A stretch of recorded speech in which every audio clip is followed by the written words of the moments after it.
manage that? If we do the work here, does it get taxed here? Or is it only for companies that we're working for here that we can tax? Yeah, that's a good question. It's just very confusing, and we do have a choice. And in modern society, people are working more and more from their home, and their home could be in Wisconsin or anywhere. So how do you do that? I don't know. Lori?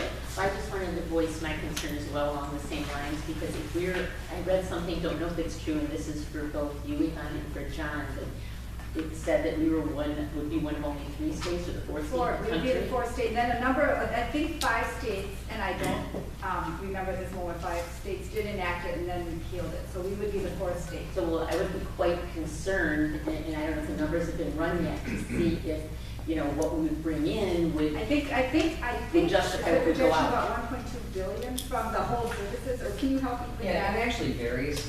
More than 3 states tax some services. The question is which services and how far and how broad. And so it's challenging to do a comparison because, most states have an income tax. You can say where you rate in that, or most, everybody pays a property tax on this, you can see where you rate, but states vary from state to state. What the governor is trying to get at here is that when the sales tax was implemented, as you're talking about 40, or it was basically focused on goods, and about 60% of the economy was goods, and 40% was on services. Well, the economy's changed from that time, and so now it's actually flipped. About 60% of our economy is based on services and 40% on goods. And so that sales tax is really focused on that 40% of goods that are being taxed right now and not on the services, which is causing this volatility in the revenues. Whereas if you broaden it to a more current economy, you get that stability, and that's the trade-off. Right, but what I was saying is, though, because I think you missed the last part of my question, and it was, has anyone studied what the states that repealed that have lost that would balance out? You know what I mean? Because you don't want to chase businesses out when you're trying to expand our revenue stream, because they just counter. Lori, could you either send me an email or leave an index card, and maybe we can, No, I just wanted to know, though, had it been considered yet. I would guess, yes, that the Department of Revenue will do that. so we could get you that information. Okay, Stan? Well, it just seems logical that an individual should pay the tax on the services, but I would disagree with the business-to-business tax, so to speak. And why would you disagree with that?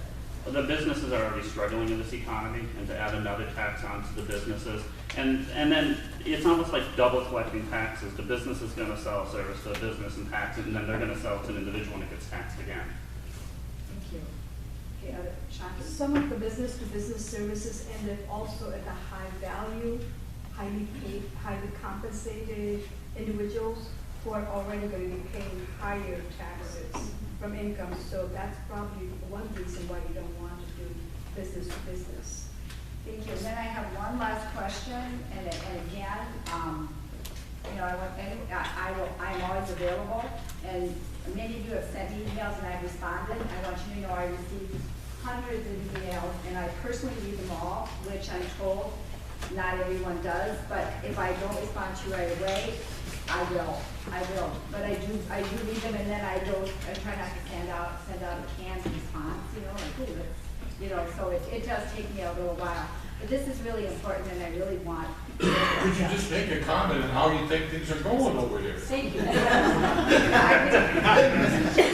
I think actually things are going very well. We are focused on the budget, and and that's why I have chosen to have this session on the budget, and that affects jobs and the economy. So we're moving along on that. We're having the discussion. I don't know where that's going to end up, as I said, to start. I can comment back on a few other areas. The health insurance exchange is moving forward, and it will become law. We will be debating it on the floor, and I think that obviously it is a federal mandate, and Minnesota has chosen, rather than allowing the federal government to tell us how it's going to be, to design it ourselves. I do have some concerns, and when we're on the floor, I may rise to address them. We are planning to, I think, accommodate over 100,000 people on it, and in some of the states that have their exchanges up and running, they have a much smaller number. So I'm a little concerned that we start out on that massive scale and we plan and hire. I think that we should start out smaller and grow, because we don't need to spend money frivolously. So that's a concern that I have. And also there are a number of layers and hoops that we have to jump through, and I think some are good, but I'm a little concerned that there's quite a bit of bureaucracy attached. So these are just some minor technical issues that we'll be addressing as we move forward, but if we're going to do it, we need to do it right. So that's moving forward. Kathy? Yeah, just a quick question. Sure. You said we're doing it ourselves. Does that mean we're not taking the money from the? Oh, no, we're taking the money. I was just We're saying.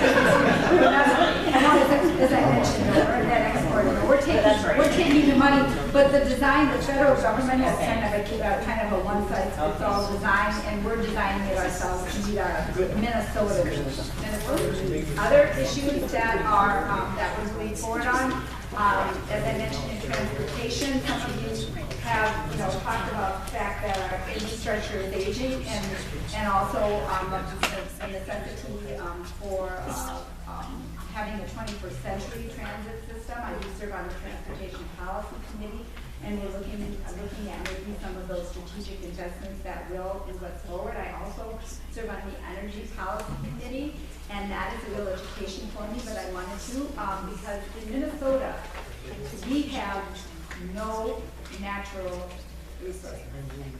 We spend $2 to 3, that's why you're here, John, correct me if I'm wrong, $1 billion a year goes out of our state so we can buy the coal and the natural gas out of our state. And we are the only, most states have something. We've got wind. Well, and I was just about to get to that. What we do have are renewable energy sources, and one thing that has happened in our state is that many of the power companies now have about 25% of their mix is wind.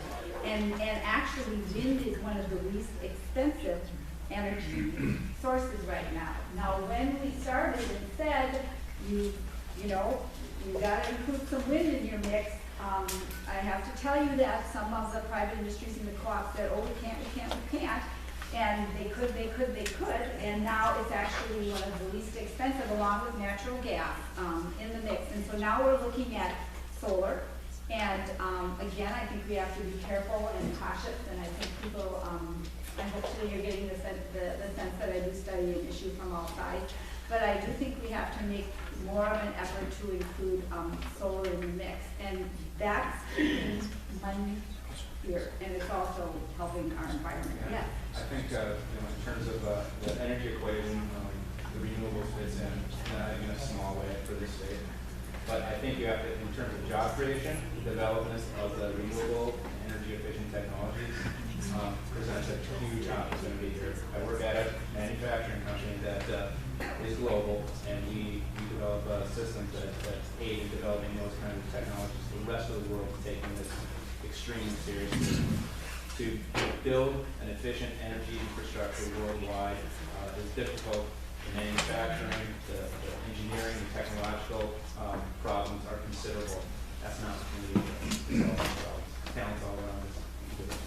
Thank you. And I want to be respectful of everyone's time. And I know and I have today focused on the big, broad issues, hopefully that affect us all. I know that people have other issues, and that was grabbing the headlines are guns and also, the question around gay marriage and, and I want to hear your input on that privately, but these are emotional issues.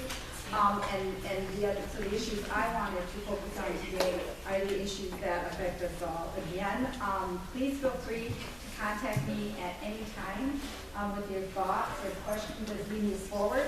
I want to thank James. You want to say just a quick comment here. I want to a couple of things here. Thank you. The key thing is I've heard a lot of questions here on transit, light rail, minimum wage, renewable energy. I'm going to make sure they're passed on. Yes, I'm the one who sort of tried keeping these off the side so we could keep on with the economic issues. But she's going to hang around for a half hour. We're going to wrap up here in a moment. I want to just that one-on-one time. But first, I really want to give John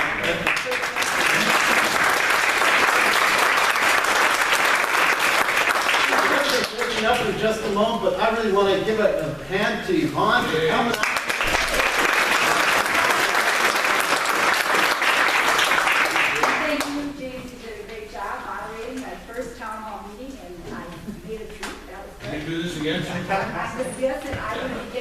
schedule, and I'm also gonna be getting our schedule of the Archer paper. I'm gonna be at various coffee shops throughout our district, every Saturday or two, so that you can meet with me on a more personal basis, one-on-one, and we can have, more conversations, so I can better represent you. So thanks again to John, thanks again to James, thanks to Jeff, Lily, and Tom, right? Yep. You here today? Okay, and again, your website.